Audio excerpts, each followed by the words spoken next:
1400 साल फासला है हमारा और इमाम हुसैन का। फरमाया मजलिस हुसैन मुर्दा फितरतों को जिंदा करने का नाम है। ये आप जो गिरिया करते हैं ये फितरत की जिंदगी है। अगर जुल्म को देखूं और आंखों में आंसू ना आए मैं मुर्दा।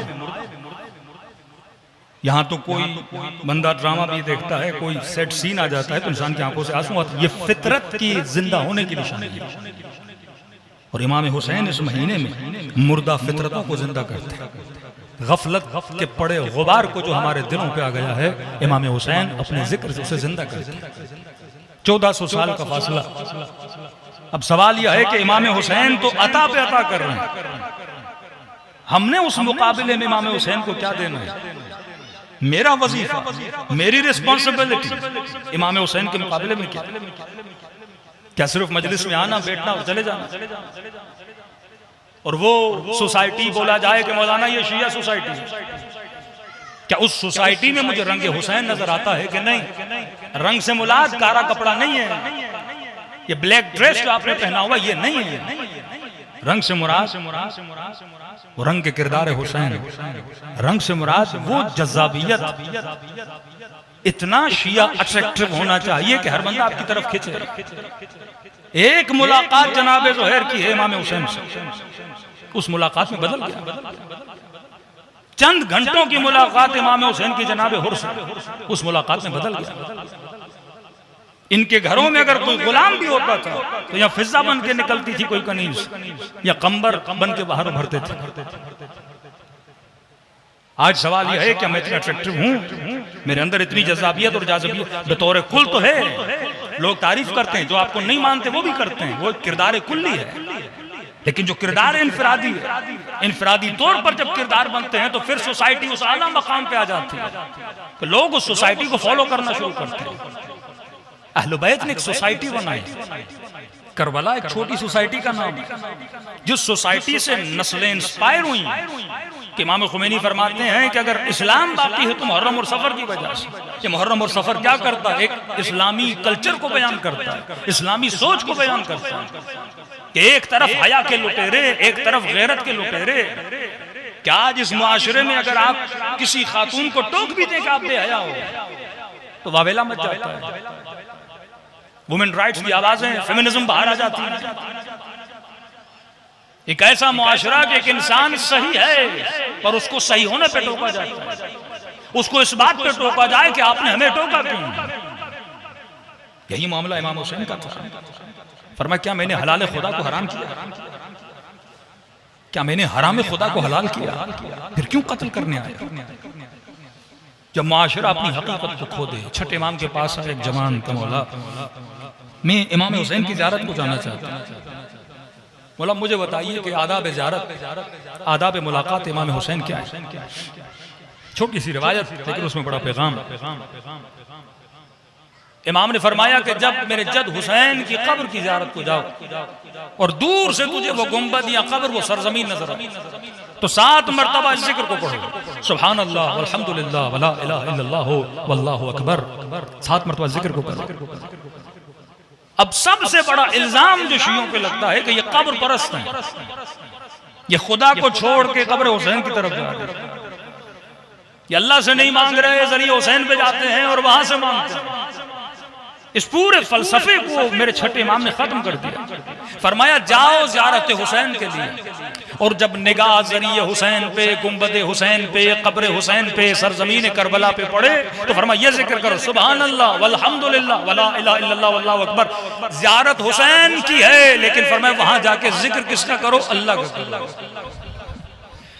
ताकि ये तसव्वुर ही खत्म हो जाए कि हम वहां पे कोई और जिक्र करने जाते हैं। और फरमाया जब ये जिक्र कर दो उसके बाद फिर 7 मरतबा एक सलाम भेजो। एक नारा बड़ा मशहूर है तशय्यो में जो हम कहते हैं लब्बैक या हुसैन, ये हमारा बनाया हुआ नारा है, रिवाई नारा नहीं है। जो नारा मेरे छठे इमाम ने बताया वो ये है। फरमाया पहले कहो सुभान अल्लाह वल्हम्दुलिल्लाह वला इलाहा इल्लल्लाह वल्लाहु अकबर, उसके बाद ये कहो अस्सलामु अलैका या दाई अल्लाह, या ये कहो लब्बैक या दाई अल्लाह, तर्जुमा 7 मरतबा कहो लब्बैक या दाई अल्लाह। ऐ अल्लाह की दावत पर लब्बैक कहने वाले हुसैन, मैं तुझे लब्बैक कहने के लिए आया। ये नहीं कि लब्बैक या हुसैन, जब आप कहोगे लब्बैक या हुसैन फिर वही मुसलमान क्या बोलेगा जो आजकल बोलते हैं, हम तो कुछ भी करें उनको तो बोलना ही है। वही नारा जो जाके इंसान तवाफ खाने खुदा मक्के में लगता लब्बैक अल्लाहुम्मा लब्बैक, तो कहते हम अल्लाह को कहते हैं लब्बैक, ये करबला जाके हुसैन को कहते हैं लब्बैक। इमाम ने कहा ऐसे नहीं, ऐसे कहो लब्बैक या दाई अल्लाह। इमाम की निगाह उस जमाने के फितनों पर, उन बिदअत की फतवाओं पर, उन शिर्क की फतवाओं पर भी है। फरमाया ये कहो लब्बैक या दाई अल्लाह, मतलब मैं उसे लब्बैक कहने आया हूं जिसने अल्लाह की दावत को क्या कहा लब्बैक। और जो अल्लाह की दावत पे लब्बैक बोले और मैं उसे लब्बैक बोलूंगा तो ऑटोमेटिकली लब्बैक किसको हुआ, अल्लाह को लब्बैक हुआ।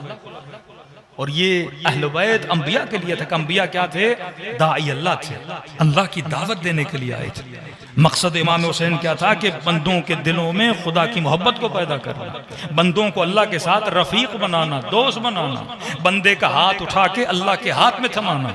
इमाम हुसैन का मकसद ये था कि बंदों के दिलों में इश्क परवरदिगार आलम मारिफत खुदा को उजागर करना। तो कहो लब्बैक या दाई अल्लाह, ऐ दावत खुदा देने वाले। हजरत इब्राहिम ने मुश्किलात क्यों उठाई, क्योंकि अल्लाह की दावत दे रहे। जो अल्लाह की दावत देता है लोग कभी पत्थर मारते हैं, लोग कभी तकलीफों में डालते हैं, कभी आग में फेंक देते हैं। हजरत मूसा ने तकलीफें उठाई, 1100 साल हजरत नूह ने तकलीफें उठाई, किसकी वजह से, दावत खुदा देने की वजह से। वो रसूल गिरामी जिनके सर पे कूड़ा क्रिकेट फेंका गया, जिनको पत्थर मारे गए, हैवानों की गलाजत जो पेट से निकलती है वो रसूल के सर पे फेंकी गई। ये सारे जराइम क्यों हो रहे थे, क्योंकि वो किसकी दावत दे रहे थे, अल्लाह की दावत दे रहे थे। दुश्मनी अमीरुल मोमिनीन, बुग़्ज़ अमीरुल मोमिनीन क्यों था, क्योंकि अली अल्लाह की दावत दे रहे थे, अदालत का हुक्म दे रहे थे, हलाल और हराम का बता रहे थे। असलन अहले बैत से दुश्मनी क्या थी, क्योंकि अहले बैत दाई अल्लाह थे। आज आपसे दुश्मनी क्यों है, क्योंकि आप भी दाई अल्लाह हैं। आप वक्त के जालिम को जालिम बोलते हैं, मुस्तकबिर को मुस्तकबिर बोलते हैं, राशि को राशि बोलते हैं।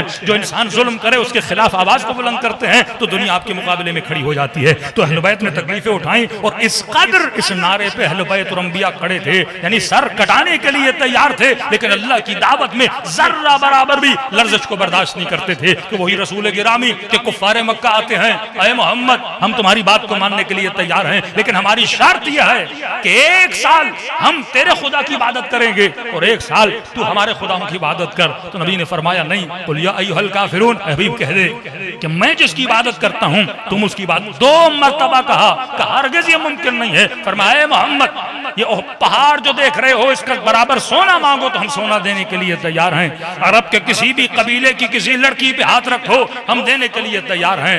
मेरे रसूल ने एक जुमला कह के कहानी को खत्म कर दिया। फरमाया एक हाथ में सूरज दूसरे हाथ में चांद, मैं फिर भी अपने खुदा को छोड़ने के लिए तैयार नहीं हूँ। यही लालच अहले बैत को दी गई, लेकिन उन्होंने कभी भी रब के दामन को नहीं छोड़ा। तो अहले बैत कौन है, दाई अल्लाह हैं, अल्लाह की दावत पे लब्बैक कहने वाले। कभी शबे हिजरत बिस्तर मौत पे लब्बैक कह रहे हैं, कभी रोजे आशूर इमाम हुसैन ये नारा बुलंद कर रहे हैं कि रिज़न बिरिज़ा व तस्लीमन लिअम्रे ला माबूद सिवाक। ऐ खुदा हुसैन के अलावा तेरे अलावा हुसैन का कोई रब नहीं है, कोई माबूद नहीं है, हम तेरी रजा पे राजी हैं।